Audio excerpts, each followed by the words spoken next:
औद्योगिक विकासाच्या इथल्या मर्यादेत शिदून अभिजित ताई शेटे कसं बघतायत, कशी ब्ल्यूप्रिंट मांडतायत? त्याच्यावर माझं अशा पद्धतीचं काम मी सुरू आहे. काय होतंय की अभयारण्याचा भाग असल्यामुळं जर आपण त्याचे रिस्ट्रिक्शन बघितले तर एखादा औद्योगिक प्रकल्प उभारायचा झाला तर त्याला त्याच्यावरती खूप मर्यादा आहेत. खूप मर्यादा आहेत.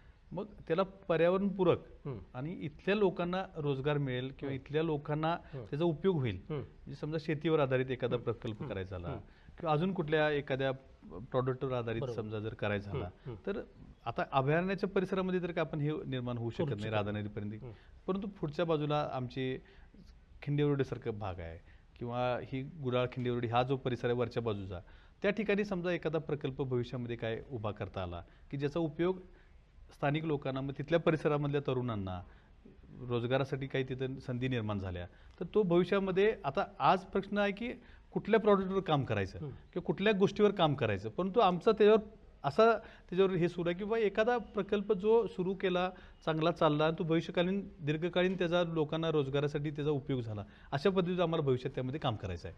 अशाच नवनवीन अपडेट्ससाठी डिजिटल कोल्हापूर चॅनेलला सबस्क्राईब करायला विसरू नका.